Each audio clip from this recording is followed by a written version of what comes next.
எனக்கு ஒரு 10,000 பணம் கொடுக்குறாங்க. சரிங்க. 500 கொடுக்குறாங்க. சரிங்க. நான் போய் இப்போ ஒரு டீ கடையில் போகணும்னா சில்லறை இருந்தால் தானே கொடுப்போம். சில்லறை இல்லைன்னா நான் அனுபவிக்க முடியாதுன்னு. அப்போது அந்த இடத்துல ஒரு 10 ரூபா 20 ரூபா அந்த சின்ன காயின் இருந்தால் தானே நான் செலவு பண்ண முடியும். இப்போ நான் ஒரு உயர்ந்த நிலையிலேருந்து நீங்கள் சொல்கிறது உண்மை. சரிங்க. ஆனால் எனக்கு தெரியாத எனக்கு வாழ்க்கையில் என்ன நடக்கக்கூடிய சின்ன சின்ன விஷயங்கள் நிறைய எனக்கு தேவை. சரிங்க. இப்போ உங்கள் மூலிமா சிலதை நான் கற்றுக்குவேன். சரிங்க. ஒன்று. ரெண்டாவது, இந்த விஷயத்தை பொதுமக்கள் மத்தியில் கொண்டு போகிறதுக்கு என்னென்ன சாத்தியம் இருக்குது, நீங்கள் ஒரு விஷயத்தை சொல்லும்போது நான் இதை எப்படி மற்றவங்களுக்கு வழி நடத்துறது அப்படிங்கிற மாதிரி தான் நான் வாங்குவேன். சரிங்க. அப்போ ஒரு விஷயத்தை வந்து மற்றவங்க கொண்டு போகிறதுக்கு நான் தயாராக இருப்பேன். சரிங்க. இப்படி தாங்க வாழ்க்கையில் வந்து இதுதான் வாழ்க்கை. அது என்னன்னு கேட்டிங்களா, நல்லா ஒரு நல்ல மனநிலையில் நல்லா மேல் நோக்கி போகணும்னு நினைக்கிறவங்க என்னென்னாங்க, ஒருத்தர் ஒன்று சொல்லையில் அதை எடுத்து நம்ம வாழ்க்கையில் பயன்படுத்தி மேல்நிலைக்கு வர்றதுக்கு தான் முயற்சி பண்ணுவாங்க. அவங்க மன கஷ்டத்தில் இருக்கிறாங்களோ, பொருளாதார கஷ்டத்தில் ஏதோ ஒரு மனநிலையில் ஏதோ ஒரு இதில் இருப்பாங்க, ஏதோ ஒரு உதவி கூட தேவைப்படுங்க.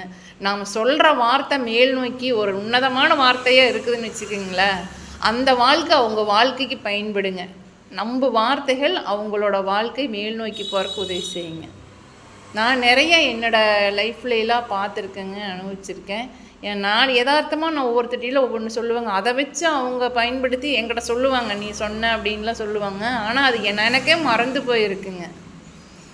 அதனால தான் சொல்கிறதுங்க, ஒருத்தர் ஒன்று சொல்கிறது அப்படின்னா ஏதாவது கோபதாபத்தில் அதுவே சொல்லக்கூடாது. ஆனால் நம்ம மகான் இல்லைங்களா, தப்பித்தவரைக்கும் நம்ம வாயில் வந்துடுங்க. ஆனால் அடுத்த ட்ரிப் வந்து நம்ம அதை ரியலைஸ் பண்ணிக்கிட்டுங்க, நம்ம அதிலிருந்து வெளியே வந்து நம்ம ஒரு உன்னதமான கருத்துக்கள் உன்னதமான வார்த்தைகள் வர்ற மாதிரி நம்ம பேச முயற்சி பண்ணணுங்க முடிஞ்ச வரையிலுமே. அதாவது ஒரு மனிதன் வந்துங்க இறக்கும் வரையில் இறக்குறான் இல்லைங்களா, இறக்கும் வரையில் கண் இமை எப்படி துடிச்சிக்கிட்டு இருக்குதோ, கண்ணிமை மூடித்தான் நம்ம பண்ணிக்கிட்டு இருக்கிறோம். கண்ணிமை வந்து வயசாயிடுச்சுன்னு சொல்லி இமைக்காமையோ லேட்டாக இமைக்கிறதோ அப்படிலாம் இல்லைங்களா. இறக்கும் வரையில் அந்த கண் இமைகள் எப்படி தன்னுடைய வேலை செய்தோ அதே மாதிரி ஒவ்வொரு மனிதனுங்க இறக்கும் வரையில் கற்றுக்கொண்டே தான் இருக்கிறானுங்களா. ஆனால் அது வந்து ஒரு சிலர் வந்து நான் கற்றுக்கலாம் அவ்வளோதான், நான் இனி என்ன பண்ணுறேன் அப்படின்னு நினைக்கிறேங்க. ஒவ்வொரு மனிதனுமே அந்த கண் இமை போலங்க கற்றுக்கிட்டே தான் இருக்கிறாங்களாமா.